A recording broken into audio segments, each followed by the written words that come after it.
হাবিব বলেন, আপনার আমার একটা নেকির অভাব হয়ে যেতে পারে, সেই দিন কোরআনুল কারীম বলবে, আল্লাহ তোমার বান্দা হারামের ঘুম হারাম করে দিয়ে রিয়াজুল জান্নায় বসেছিল স্বর্গীরাম মসজিদে, আল্লাহ আমি কোরআন তাকে জাহান্নামে যেতে দেব না।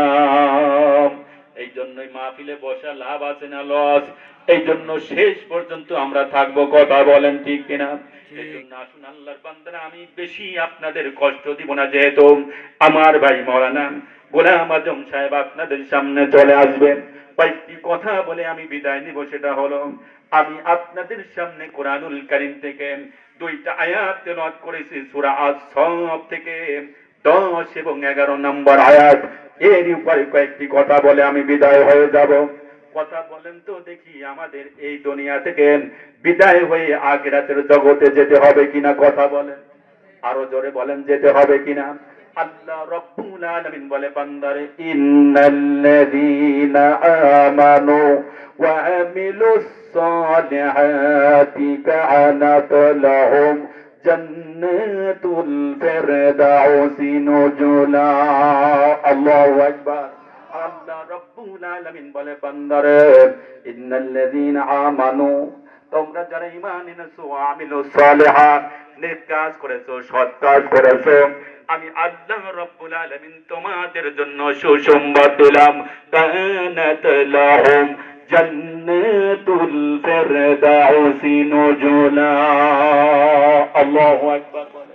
আল্লাহ বলে বান্দারে, তোমরা যারা ঈমান এনেছো এবং সৎ কাজ করেছো, ভালো কাজ করেছো, নেক কাজ করেছো, আল্লাহ এই চেনি মানুষের জন্য সুসংবাদ দিয়ে দিলেন, আখিরাতে তাদের জন্য জান্নাতুল ফেরদাউস।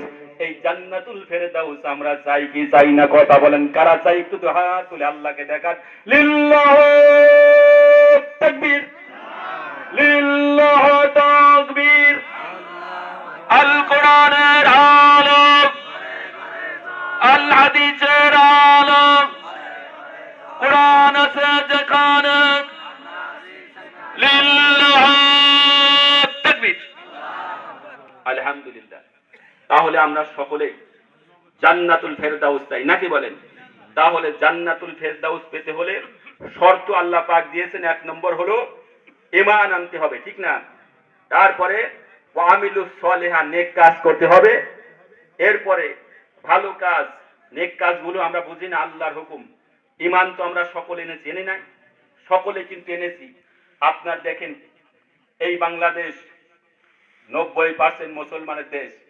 আমরা অধিকাংশ কয় পার্সেন্ট মানুষ নামাজ পড়ি? ঈমান তো এনেছি, ঈমান এনেছি, কিন্তু ঈমানের দেখেন কয়েকটা গুণ আছে, বৈশিষ্ট্য আছে। 1 নম্বর হলো অন্তরে বিশ্বাস, আল্লাহ আমার রব, আল্লাহ আমার সব। কথা ঠিক কিনা?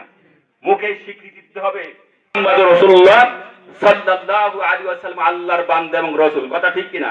এই জন্য আসুন 3 নাম্বার গুণ, বৈশিষ্ট্য হলো কাজে বাস্তবায়ন করা। এই যে কাজে বাস্তবায়ন, সেটা হলো কি? ইন্নাল্লাযীনা আমানু ওয়া আমিলুস সালিহা, আমরা ঈমান যারা এনেছি, ঈমানের পরে কি? ওয়া আমিলুস সালিহা, নেক কাজ করা, ভালো কাজ করে। এই কাজগুলো আমরা করতে পেরেছি। আমরা কিন্তু ঈমান এনেছি। বাবা দাদা মুসলমান, বাবা মুসলমান, এই সূত্রে ঈমান এনেছি। নাম আপনার কি? ঈমানদার। নাম আপনার ফজর আলী, নামাজ কোনোদিন এক ওয়াক্ত পড়েন না, আছেন না? নাম আছে জহর আলী, কোনোদিন জহর নামাজ পড়েন না। আসর আলী, কোনোদিন আসর নামাজ পড়েন। এরপরে মাগরিব আলী, মগরব আলী, কোনোদিন মগরব নামাজ পড়েন। ইশারত আলী, আপনি এরপরে কি ইশার নামাজ পড়েন। আবার কেউ বা আছে জুমারত আলী, জুমার নামাজও আদায় করেন। এরকম আছে না? এই নাম দিয়ে কি কাম হবে? এই জন্য আমরা ঈমান এনেছি, কিন্তু ঈমানের 2টা গুণ আমরা মেনেছি। একটি হলো আমরা সকলেই অন্তরে বলেছি যে আল্লাহ আছে, ঠিক না? এরপরে আমরা মুখে স্বীকৃতি দিয়েছি যে লা ইলাহা ইল্লাল্লাহ। দেখেন, এই লা ইলাহা ইল্লাল্লাহ ভিক্ষুক যারা, তারা এটা কিন্তু পড়ে, এটা বলে কিন্তু ভিক্ষা নেয়, ঠিক না? এই যে আমরা মুসলমান আছি, যে আমরা অন্তরে আল্লাহকে বিশ্বাস করেছি, এরপরে কালেমা পড়েছি, ভিক্ষা করা যে ফকিররা যেটা বলে সেটা আমরা পড়েছি, কিন্তু এর মধ্যে যে গুণ, আসল গুণ হলো